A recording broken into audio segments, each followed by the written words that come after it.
మేము కొన్ని పేర్లు మాత్రం పెట్టినాం మేడం. నేను ఎంక్వైరీ చేసి ఎంక్రోచర్స్ అందరి మీద కూడా యాక్షన్ తీసుకుంటాం. ఇంకా మిగతా ఎంక్రోచర్స్ అందరి మీద కూడా యాక్షన్ తీసుకుంటాం.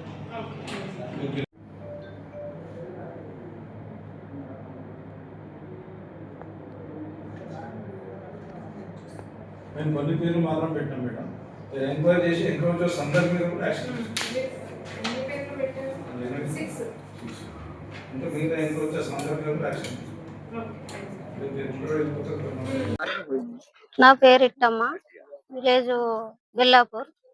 మళ్ళా మేము పేదోళ్ళం, మాకేం భూములు ఎక్కలేవు, పేదోళ్ళం పని చేసి బతుకుతామని ఇంత ఏ షటర్లు కొట్టుకున్నాము. అయితే 25 ఏండ్ల సంధి మేము దంద చేసుకున్నాము. ఇక మేము ఈయన వండుకొని ఈయన తిన్నాం, ఈయన పొయ్యి పెట్టుకొని ఏదో డౌన్ అయిందని అది ఇప్పేసి కొత్తగా కొట్టుకున్నందుకు మాకు ఇట్లా అన్యాయం జరిపిండ్రు. మరి మాకేం న్యాయం జరగాలి, మాకు మళ్ళా ఇట్లనే వేసి ఇవ్వాలి. మేము ఎట్లా బతకాలి? మాకు 4 పిల్లలు ఉన్నారు, నా భర్త లేడు. ఇటువంటి అన్యాయం జరిగింది, ఇటువంటి ఎవరికి కూడా మళ్ళా జరగొద్దు. ఏం చెప్పాలి? నా పేరు బసిరెడ్డి, బెల్లాపూర్ గ్రామము, మండల్ మనూరు. మేము 20 సంవత్సరాల సంధి ఇక్కడ ఖాళీ స్థలము ఇచ్చిర్రు, పెద్ద మనుషులు తీసుకున్నాము. సర్పంచ్ ఇచ్చిండు, సర్టిఫికెట్ కూడా ఉన్నది. దాని తరువు మీద మేము ఉన్నాము. మరి ఎంఆర్ఓకి చెప్పినాము, గిరిజవారికి చెప్పినాము, అందరికి చెప్పినాము. అందరు కూడా ఊకున్నారు. కానీ ఇప్పుడు పై లెవెల్ నుంచి ఎమ్మెల్యే సాబు మరి రేవంత్ రెడ్డి కక్షతోటి ఇక్కడ టిఆర్ఎస్ పార్టీ మంచిగా గట్టిగా ఉన్నది. ఫస్ట్ ఎమ్మెల్యే ఉన్నాడు, మరి సర్పంచ్ ఒకటే ఇల్లు, ఎంపీటీసీ ఒకటే ఇంట్లో గెలిచిరని కక్ష తలంచుకొని ఈ సెటిల్రాన్ని కూలగొట్టాలని నెత్తిలో పెట్టుకొని కూలగొట్టి పడేసిర్రు. మబ్బు వచ్చి కూలగొట్టిరు, మాకు తెలియకుండానే. మరి ఇప్పుడు మేము ఒక 10-15 ఏళ్ల సంది ఈ స్థలంలో ఉన్నాము. మరి నేను కూడా కాంగ్రెస్ నెంబర్ నున్న 2 సార్లు దిగంబర్ పటేల్ గెలిపించిన.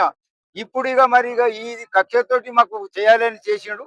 ఇప్పుడు రాజు పటేల్ ఎంపీటీసీ ఉండే మాకు సహకరించి మాకు ఉండని మా వాళ్ళు ఉన్నారు, అందరు మా ఊరోళ్ళు అని ఇచ్చిండు. 20 మందికి 25 మందికి ఇచ్చిండు. ఇంకా వాళ్ళు ఇచ్చినవి కూడా ఉన్నాయి. వాళ్ళ అవిటికి ఏం చేయలేదు, మా అవిటికి మొత్తం కూలగొట్టేసిరు. ఇప్పుడు ఎట్లా ఉండాలి, ఎట్లా చేయాలి, లేస్టాడకని వచ్చి గుద్ది పడేసిరు. మరి ఇప్పుడు మీరు ఎమ్మెల్యే ఉండి మాకు ఇంత హాని కలిగిస్తే, మరి మీ నాయన కూడా మా ఊరే, మా ఇంటిది, నేను పుట్టిన ఈ ఇంటికాడ అని చెప్పిండు. మరి ఇప్పుడు అంతా నాయనది కూడా కడిగినట్లు అవుతున్నది. మరి మీ ఇష్టం ఉన్నట్లు చేయండి, మా ఊరుకు పూరని ఖతం పెట్టినట్లు చేస్తున్నారు. నాది బెల్లాపూర్ గ్రామం. మేము 10 ఏళ్ల సంది ఇక్కడే ఉంటున్నాం. దౌర్జన్యంగా రాత్రి వచ్చి షటర్లు ధ్వంసం చేయడం జరిగింది. కాబట్టి డిఎస్పీ సార్ కూడా వర్ణించడం జరిగింది. మా దగ్గర సర్టిఫికెట్లు ఉన్నాయి సార్, ఎందు గురించి ఇట్లా చేస్తున్నారని. మా నుంచి పైనుంచి ఆర్డర్ వచ్చింది, మేము చేయక తప్పది అని మాకు లాఠీ చార్జ్ చేసి జైలుకి తీసుకుపోయారు, పోలీస్ స్టేషన్ తీసుకుపోయారు. యథావిధిగా మళ్ళీ విడిచిపెట్టారు. దానికి కఠిన చర్య తీసుకోవాలని మళ్ళా కట్టియాలి. మాకు కూడా ముందెట్లున్నానో అట్లా చేయాలని కోరుతున్నాం. మాది బెల్లాపూర్ గ్రామం, మండల్ మనూర్. అయితే మేము గత 5 సంవత్సరాలుగా అందులో నివాసం ఉంటున్నాం. అయితే ఈరోజు పొద్దున్న మస్కు 5 గంటలకు మాకు తెలియకుండా జేసీబీలు తీసుకొచ్చి గులగొట్టేసిరు. మాకు మళ్ళీ పునరుద్ధరించాలని మేము కోరుకుంటున్నాం. మనకు టీఆర్ ప్రభుత్వం, మనకు రాష్ట్ర ప్రభుత్వం మనకు అప్పుడు ఇచ్చింది. అయితే ఇప్పుడు వీళ్ళు కాంగ్రెస్ ప్రభుత్వం వచ్చేసి మనకు ఒక కక్షపూరితంగా మా షటర్లని గుర్తించింది. మాకు మళ్ళీ పునరుద్ధరించి ఇవ్వాలని చెప్పేసి కోరుతున్నాం. చెప్తున్న ఈ కాంగ్రెస్ ప్రభుత్వము, రేవంత్ రెడ్డి నాయకత్వంలోని కాంగ్రెస్ ప్రభుత్వము పేద ప్రజలకే శత్రువై వాళ్ళ పేద ప్రజలకే నష్టం చేస్తున్న ఘనత ఆ ప్రభుత్వానికి దక్కిందని చెప్పి తెలియజేస్తున్నాను. ఇక్కడ నారాయణఖేడ్ నియోజకవర్గంలోని బెల్లాపూర్ గ్రామంలో ఉన్న బెల్లాపూర్ గ్రామంలో నిరుపేదలకు అప్పటి సర్పంచ్ ఎంపీటీసీ రాజశేఖర్ రెడ్డి గారు పార్టీలకు అతీతంగా, విఠల్ రెడ్డి సాబ్, రాజశేఖర్ రెడ్డి గారు ఇద్దరు సర్పంచ్ ఎంపీటీసీ కలిసి మరి పేదలకు బెల్లాపూర్ గ్రామంలో పేదలకు అందరికీ 42 మందికి సర్టిఫికేట్లు ఇప్పించేసి వాళ్లకు నివాసం కొరకని ప్లాట్లు ఏర్పాటు చేయడం జరిగింది. అది కూడా ఆయన ఎందుకు దాని గురించి ముందుకు వచ్చిందంటే, రోడ్ వెంబడి మొత్తం కబ్జాలు చేసి ధనికులు అగ్రవర్ణాలకు సంబంధించిన వాళ్ళు కబ్జాలు చేసి వాళ్ళు ఇల్లు కట్టుకొని షట్టర్లు కట్టుకొని కిరాయిలకు ఇచ్చి మరి ప్రభుత్వ స్థలాన్ని వాడుకోవడం జరిగింది. కాబట్టి ఈ ప్రభుత్వ స్థలాన్ని పేదలకు ఇస్తే బాగుంటుందనే ఉద్దేశంతో వారు కష్టపడి సర్టిఫికెట్లు ఇప్పించడం జరిగింది. ఏమైంది, ఈ కాంగ్రెస్ ప్రభుత్వం వచ్చిన తర్వాత వీళ్ళకు ఒక 6 నెలల నుంచి ఎంబడబడ్డారు. రోజు నోటీసులు ఇవ్వడము, మీ దగ్గర ఏముంది పెట్టమని అంటే, మరి వీళ్ళు కూడా లీగల్గా ఉన్నారు కాబట్టి ప్రభుత్వం ఇచ్చిన సర్టిఫికెట్లు ఉన్నాయి కాబట్టి వాళ్ళ సర్టిఫికెట్లు అన్ని కూడా తీసుకెళ్ళి మరి తహసీల్దార్ గారికి చూపెట్టడం జరిగింది. తహసీల్దార్ గారు సాటిస్ఫై అయినరు, సర్టిఫికెట్లు ఉన్నాయని సాటిస్ఫై అయినరు. తర్వాత వీళ్ళు కోర్టు కూడా వెళ్ళడం జరిగింది.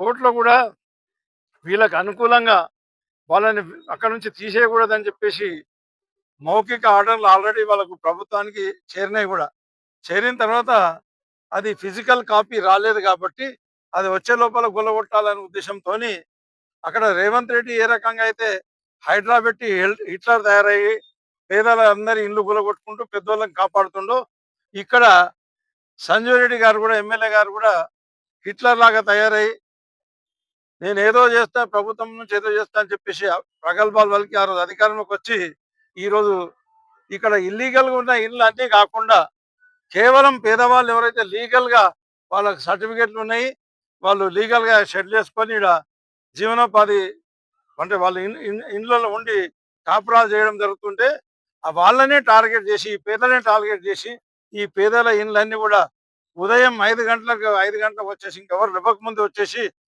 పోలీసు వాళ్ళు, అధికారులు పంపించేసి వీళ్ళందరి ఇండ్లు గూలగొట్టేయడం జరిగింది. ఇది చాలా అన్యాయం అని చెప్పేసి నేను తెలియజేస్తున్నాను. అగర్సే ప్రభుత్వ అధికారులు కూడా ఇట్లాంటి చర్యలకు పాల్పడకుండా మీకు చిత్తశుద్ధి ఉంటే, నీతి నిజాయితీ ఉంటే మీరేం చేయాలంటే ఇల్లీగల్గా ఎన్ని ప్లాట్స్ ఉన్నాయో ఈ ఊర్లో ఉన్న ప్లాట్స్ అన్ని కూడా బయటకు తీయాలి.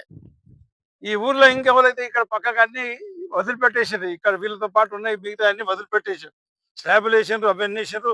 ఆడ కూడా వ్యాపార సముదాయాలు నడుస్తున్నాయి, వితౌట్ పర్మిషన్ అన్ని నడుస్తున్నాయి, వితౌట్ సర్టిఫికెట్స్ ఏం లేకుండా నడుస్తున్నాయి.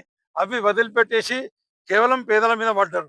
ఇవే కాకుండా గ్రామంలో కూడా ఇంకొక 250 ప్లాట్లు అప్పుడు రిహాబిలిటేషన్లో మిగిలిన ప్లాట్లు అన్ని కూడా కబ్జా చేసిన పెద్దలందరినీ వదిలిపెట్టేసి కేవలం ఈ పేదవాళ్ళ మీద పడి పేదవాళ్ళకు అన్యాయం చేయడం జరిగింది. ఇక్కడ ఈయన హిట్లర్ తయారైండు, అక్కడ ఆయన హిట్లర్ తయారైండు. ఈ పేద ప్రజలకు అన్యాయం చేసే కొరకని వీళ్ళు ప్రయత్నం చేస్తున్నారు. నేను ఇప్పటికైనా అధికారులకు విజ్ఞప్తి చేస్తున్నా, మీరు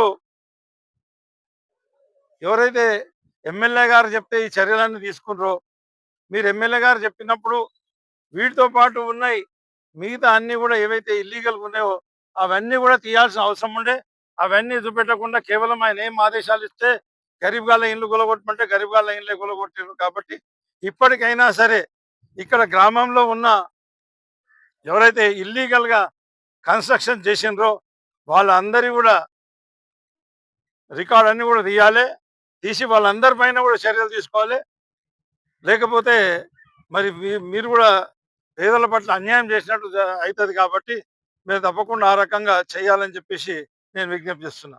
ఈ సంజయ్ రెడ్డికి నీళ్ళు ఇవ్వడానికి చేత కాదు, వేసిన పైప్ లైన్లకి తాగడానికి నీళ్ళు ఇవ్వడానికి చేత కాదు, సాగుకు నీళ్ళు ఇవ్వడానికి చేత కాదు. మరి ఇంతకుముందు కూడా ఆయన కేవలం పేదోళ్ళు వెంబడబడ్డాడు, పేదోళ్ళకి అన్యాయం చేస్తున్నాడు.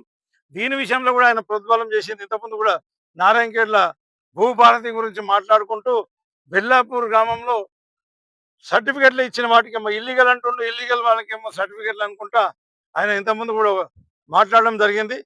కాబట్టి వెంబడే వీళ్ళకి ఎవరికైతే అన్యాయం జరిగిందో లీగల్గా ఉన్నారో వీళ్ళందరికీ కూడా మళ్ళీ అదే చోట మీరు డ్యామేజ్ చేసింది కాబట్టి ఇందిరమ్మ ఇండ్లు మంజూరు చేసి వాళ్ళకి అందరు కూడా పునరావాసం కల్పించాలని చెప్పేసి నేను అధికారులకు, ప్రభుత్వానికి నేను విజ్ఞప్తి చేస్తూ ఉన్నాను.